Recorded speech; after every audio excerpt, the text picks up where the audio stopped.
देखो मैं जो समझा रहा हूँ ना उसको एक बार में समझने की कोशिश करना, थोड़ा सा टिपिकल है। पहला लोन, दूसरा लोन, तीसरा लोन, चौथा लोन और ये पांचवा लोन। ठीक है। तीसरा लोन लेते समय यहां पर सिक्योरिटी रखाई मिस्टर एक्स ने बैंक के पास में। ठीक है। कॉन्ट्रैक्ट यदि साइलेंट है तो ये जो तीसरे लोन में जो सिक्योरिटी रखाई गई है ये केवल पर्टिकुलर लियन के हिसाब से काम आएगी। पर्टिकुलर लियन के हिसाब से काम आएगी, बहुत ध्यान से समझना, टिपिकल है। केवल पर्टिकुलर लियन के हिसाब से काम आएगी, लोन नंबर 3 के हिसाब से। ठीक है। लोन नंबर 1 और 2 में उसको सिक्योरिटी जैसे काम नहीं ले सकते। जो इससे पहले लिए गए दो लोन है ना, लोन नंबर 1 और 2 में इसको सिक्योरिटी जैसे काम नहीं ले सकते। लेकिन यदि उस तीसरे लोन को लेते समय लिखा गया है कि हम प्रीवियस लोन्स के लिए भी ले सकते हैं तो ही ले पाओगे, अदरवाइज नहीं ले पाओगे। क्या अभी तक क्लियर हुआ? लोन नंबर 3 के टाइम सिक्योरिटी गई थी तो उसे लोन नंबर 3 के लिए ही काम लिया जा सकता है, लोन नंबर 1 और 2 के लिए बाय डिफॉल्ट नहीं लिया जा सकता। केवल तभी लिया जा सकता है जब उस बारे में लिखा गया हो कि हम प्रीवियस लोन्स के लिए भी इस सिक्योरिटी को के ऊपर राइट ऑफ लियन एक्सरसाइज कर सकते हैं। अभी तक क्लियर हुआ सबको? बोलो हाँ या ना, मंशा, कनक, बोलो यस और नो। ठीक है। अब टिपिकल पॉइंट सर, लेकिन तीसरे नंबर लोन तीसरे नंबर लोन लेते हुए जो सिक्योरिटी रखाई गई है, यदि कॉन्ट्रैक्ट साइलेंट भी है तो बाद वाले लोन्स के लिए राइट ऑफ जनरल लियन मिलता है। बैंकर को राइट ऑफ जनरल लियन बिना कुछ लिखे हुए भी सब्सिक्वेंट लोन्स के लिए मिल जाता है। पहले वाले के लिए नहीं मिलता है जब तक कि नहीं लिखो। पहले 1 और 2 के लिए नहीं मिलता है जब तक कि नहीं लिखो। 4 और 5 के लिए ऑटोमेटिकली मिल जाता है लोन नंबर 3 में जो सिक्योरिटी गई है उसके लिए। वापस बताऊं, तीसरे नंबर पे कोई सिक्योरिटी दी गई है, बाय डिफॉल्ट 1 और 2 में वो सिक्योरिटी जैसे नहीं यूज ले पाओगे फर्स्ट और सेकंड लोन के लिए। तभी ले पाओगे जब तीसरा लोन लेते समय, सिक्योरिटी लेते समय ये भी लिख दिया हम 1 और 2 में भी इसको कंसिडर करेंगे, तभी कर पाओगे। ठीक है सर, यहां तक तो समझ में आ गया। लेकिन तीसरे नंबर पे जो सिक्योरिटी ली है बाय डिफॉल्ट आने वाले लोन्स के लिए वो जनरल लियन का राइट एक्सरसाइज किया जा सकता है। समझ में आ गया? ठीक है। 1 मिनट में मैं आ रहा हूं। श्लोक। हाँ रिया, तेरे को क्या डाउट था भाई? तो और आपने ऐसा बोला कि थर्ड लोन के लिए यूज कर सकते, तब तक समझा, उसके बाद जनरल पूछ रहा। उसके बाद के लोन्स के लिए भी आप उसे एज अ जनरल लियन जैसे कर सकते हो। देखो, मैंने इसीलिए 5 लोन के थ्रू समझाया, 1 2 3 4 5 सिक्योरिटी थर्ड वाले ट्रांजैक्शन में आ रही है तो इसी के लिए काम ले पाओगे। इससे पहले वालों के लिए बाय डिफॉल्ट नहीं ले पाओगे उस सिक्योरिटी जो थर्ड ट्रांजैक्शन में आ रही है ना। पहले और दूसरे लोन के लिए आप उस सिक्योरिटी को काम नहीं ले पाओगे एज अ सिक्योरिटी। ठीक है। अदरवाइज लिखा हुआ है तो जरूर ले पाओगे। कॉन्ट्रैक्ट ऐसा बना है कि हम 1 और 2 के लिए भी ले पाएंगे, ठीक है, तो ले पाओगे, अदरवाइज नहीं ले पाओगे। क्या यहां तक समझ में आया? क्या यहां तक समझ में आया? लेकिन अब इसके बाद में जो लोन्स आ रहे हैं 4 और 5, उसमें यह बाय डिफॉल्ट थर्ड में जो सिक्योरिटी आ रही है वो एज अ जनरल लियन इनके लिए भी काम आ सकती है। पहले वाले के लिए नहीं, बाद वाले के लिए बाय डिफॉल्ट हाँ। वापस पढ़ो इसको, देखो। The pawnee shall not in the absence of a contract, in the absence यदि कोई कॉन्ट्रैक्ट नहीं है, retain the goods pledged for any debt or promise other than the debt or promise for which they are pledged. ठीक है। Particularly and only and cannot use as security for earlier transaction. 1 और 2 के लिए use नहीं ले सकते हैं जब तक कि नहीं लिखा हुआ हो। ठीक है। But such contract in the absence of anything to the contrary shall be presumed in regarding to subsequent advances made by the pavni for subsequent transactions। यानी कि कुछ नहीं लिखा हुआ है तो ये थर्ड में जो मिल रही है वो 4 और 5 के लिए जरूर काम ली जा सकती है। अब आया समझ में रिया? ठीक है। चलिए, थोड़ा सा टिपिकल था बट कोई बात नहीं। नेक्स्ट आगे बढ़ते हैं। तो राइट्स ऑफ पावनी में right to retain the pledged goods, right to retention of subsequent debts, right to retention towards subsequent debts जरूर काम में लिया जा सकता है, उसका राइट है। हम तो राइट्स पढ़ रहे हैं कि सर थर्ड में जो आया हुआ है वो फोर्थ और फिफ्थ के लिए इस पे जनरल लियन का राइट एक्सरसाइज कर सकता है, ये पावनी का राइट होता है।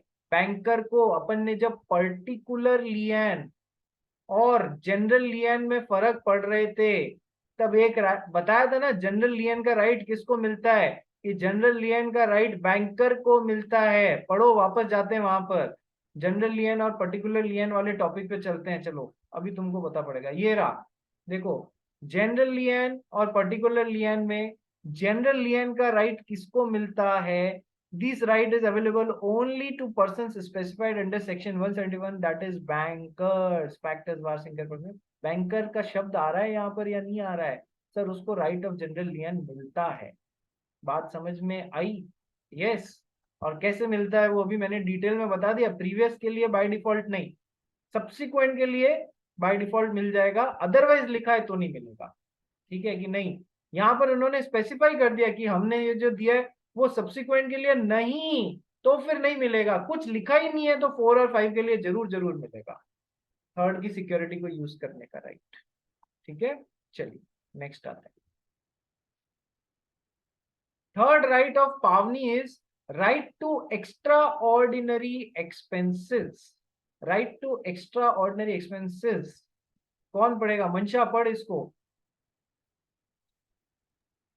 Pawnee entitled to receive from the pawner extraordinary expenses incurred for preservation of the pledged goods, but he can only sue the pawner for such expenses and cannot retain the goods towards extraordinary expense.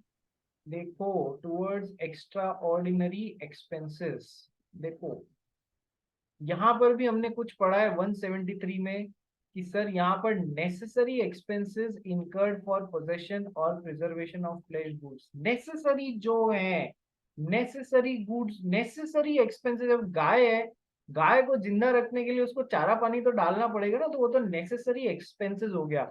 उनके लिए भी आप pledged goods को, pledged goods पे अपना right of लियन exercise कर सकते हो। It is very much allowed for necessary expenses. For necessary expenses, you can exercise your right of lien on the secured goods security, that is the pledged goods. Yes, but जहां पर extraordinary expenses की बात आती है, जहां पर extraordinary expenses जो necessary से एक कदम आगे बढ़ के हैं, ठीक है, एक्स्ट्रा ऑर्डिनरी एक्सपेंसेस की बात आती है, वहां पर आप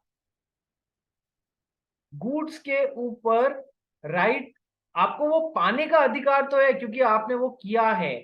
एज अ पावनी उन गुड्स को अपने पास में रखने के लिए आपने कुछ नेसेसरी एक्सपेंसेस किए, कुछ एक्स्ट्रा ऑर्डिनरी एक्सपेंसेस किए, दोनों में फर्क है।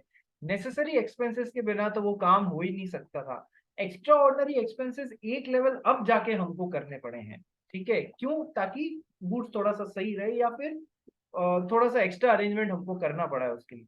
आप नेसेसरी एक्सपेंसेस के लिए राइट ऑफ लियन एक्सरसाइज कर सकते हैं, गुड्स को अपने पास में रख सकते हैं।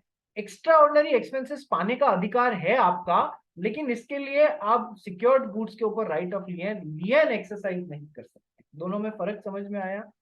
मैं बोलना क्या चाह रहा हूं वो समझ में आया सबको? श्लोक, ईशा शेट्टी, बांगड़, यस। तो देखो इसीलिए मैंने यहां पर बोला है compare section 173 and 175 for expenses. Confuse मत हो जाना कि सर या तो आप बोल रहे हो एक्सपेंसेस के लिए रोक सकते हैं, या आप बोल रहे हो कि एक्सपेंसेस के लिए नहीं रोक सकते।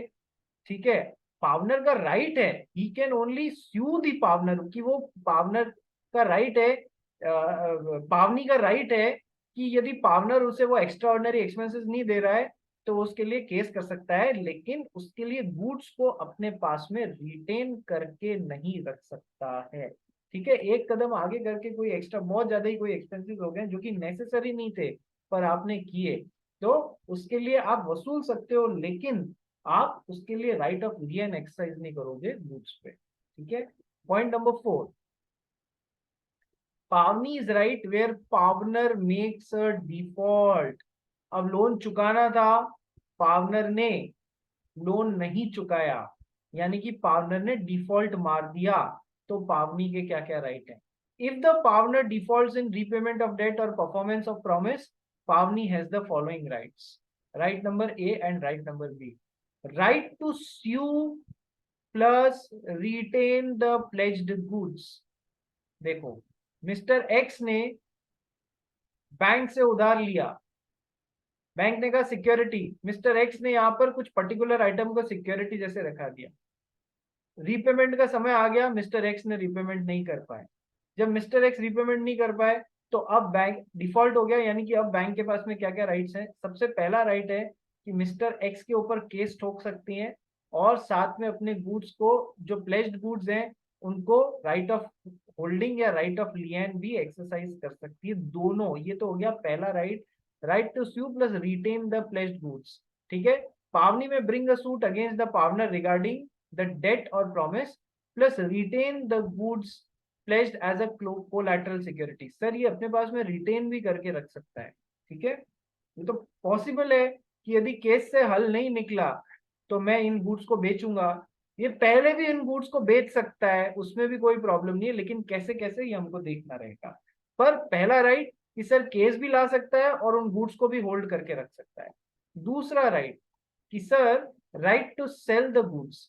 Pavni may sell the goods pledged on giving the Pavner reasonable notice of the sale before selling. मैंने कहा ना कि सर बेच भी सकता है बिना केस के. दूसरा राइट कि सर वो सेल भी कर सकता है इन गुड्स को, लेकिन उसे सेकंड राइट एक्सरसाइज करने से पहले बैंक को एक रीजनेबल नोटिस देना पड़ेगा, रीजनेबल टाइम पीरियड के अंदर अंदर, और रीजनेबल टाइम इसको देते हुए, सर आपने अपना लोन पे डिफॉल्ट कर दिया है, हम आपको फर्दर 1 महीने का मोहलत देते हैं, या तो आप 1 महीने में अपना जो भी ड्यूज है वो चुका दीजिए. ठीक है, यदि आपने ड्यूज नहीं चुकाए तो हम इस सिक्योरिटी को मार्केट में बेच के अपना पैसा खड़ा कर लेंगे. ठीक है, यानी कि गुड्स सेल करना चाह रहा है पावनी, तो सही तरीका क्या है? पहले रीजनेबल नोटिस दो पावनर को और फिर उन गुड्स को सेल करो. पहले रीजनेबल नोटिस दो, पावनर को देगा, फिर उन गुड्स को सेल करेंगे, तो ही वो सेल वैलिड कहलाएगी, तो ही वो वैलिड सेल कहलाएगी. यदि रीजनेबल नोटिस या नोटिस नहीं दिया और उन गुड्स को सेल कर दिया तो वो सेल एग्रीमेंट वॉइड एग्रीमेंट हो जाएगा, नल एंड वॉइड होगा, उसका कोई मतलब ही नहीं रहेगा in the eyes of law, in the eyes of law. वापस पढ़ो. पहला राइट तो होता है गुड्स अपने पास में रख लिया और केस कर दिया. ठीक है. दूसरा राइट होता है वो माल को बेच भी सकता है जो सिक्योरिटी जैसे मिली है, लेकिन उससे पहले रीजनेबल नोटिस देना होगा जिसका वो गुड्स था उसको. Sale made without such a notice is void, वो नल एंड वॉइड है into the eyes of law. झील मैडम सोना अलाउड नहीं है. ठीक है, मैं नहीं सो रही हूँ, जेन्युइनली बोल रही हूँ, मैं तो ऐसे सर रख के बैठी थी. चलिए, तो पावनी का चौथा राइट समझ में आ गया. देखो, ये एक मैंने टेबल और क्रिएट करी है, right to resale the goods की समरी. क्या conditions for sale of goods, कब कब गुड्स को बेचा जा सकता है कि सर केवल इन कंडीशंस में गुड को बेचा जा सकता है. Number 1, pawnor failed to repay the debt or perform his promise. Number 1. Number 2, pawnee gave reasonable notice to the pawnor of his intention to sell the goods. कि आपने अगले 15 दिन, 20 दिन, 1 महीने में अब मेरा पैसा नहीं चुकाया तो मैं इन गुड्स को बेच दूंगा. तो ये तो हो गई कंडीशंस की, एक तो फेलियर हो गया है, दूसरा आपने नोटिस किया है. Now what is the effect of sale of good? ये नई बात आई है जो अभी तक हमने नहीं पढ़ी है. हमने माल बेच दिया, हमने माल बेच दिया. If the sale proceeds is less than the amount due, mister x को लोन चुकाना था, डेट 1 लाख रुपए का और इंटरेस्ट 10,000 रुपए का, यानी कि 1.10 लाख रुपीस चुकाने थे. माल जो बेचा, नोटिस देने के बाद में बेचा, उससे मात्र 80,000 रुपए वसूल हुए हैं. यानी अभी भी हमको 30,000 रुपीज बैंक को मिस्टर एक्स से वसूलने हैं. बैंक को मिस्टर एक्स से 30,000 रुपीज अभी भी शॉर्टफॉल हो रही है. ठीक है. Pawnee may recover the deficit from the pawnor, इस बचे हुए 30,000 रुपए के लिए भी केस किया जा सकता है. ठीक है. If the sale proceeds is greater than the amount due, loan तो 1,10,000 रुपए का ड्यू था, माल सिक्योरिटी बेचते ही 1,50,000 रुपए आ गए, यानी कि 40,000 ज्यादा मिल गए बैंक को, 40,000 रुपए ज्यादा मिल गए बैंक को। पावनी शेल पे द सरप्लस टू दी पावनर, वो एक्स्ट्रा पैसा पावनर को देगा, 40,000 रुपए जो एक्स्ट्रा मिले हैं वो पावनर को देगा। बोलो सर समझ में आई या नहीं आई ये बात? ठीक है, ध्यान रखना। लेकिन ये सेल इफेक्टिव कब होगी, वैलिड कब होगी, जब बाकायदा इस बात का रीजनेबल नोटिस जिसका माल था उसको दे के फिर बेचा है, अदरवाइज वो सेल ही नल एंड वॉइड होगी। ठीक है, ये हमने ये पढ़ा था, नोटिस देने के बाद में ही बेच सकते हैं। ठीक है, हमने पढ़ लिया 4 राइट्स पढ़े of pawnee. Right to retain the pledge goods for these 3 things, payment, interest and necessary expenses, not extraordinary expenses. Second, right of retention for subsequent debts. Sir जो जिस जगह सिक्योरिटी गई है, कॉन्ट्रैक्ट साइलेंट है, तो उससे पहले वाले डेट्स के लिए उसको सिक्योरिटी यूज नहीं ले सकते हो, और बाद वाले के लिए यूज ले सकते हो। ठीक है, कॉन्ट्रैक्ट साइलेंट नहीं है तो अदरवाइज जैसा कॉन्ट्रैक्ट में लिखा हुआ है वैसा होगा, बिकॉज बैंकर के पास में राइट ऑफ जनरल लियन भी होता है फॉर सब्सिक्वेंट डेट्स। ठीक है, next, right to extraordinary expenses. Sir right तो है, लेकिन उसके लिए गुड्स को अपने पास में रिटेन करके नहीं रख सकते, गुड्स वापस देना पड़ेगा। ठीक है, pawnee is right where pawnor makes default. तो सर 2 राइट्स हैं, right to sue plus retain the pledge goods, right to sell the goods, right to sell the goods. ठीक है, कैसे कैसे हमने ये सब अभी देख लिया। ये तो हो गई अपनी आज पहली क्लास, कौन सी,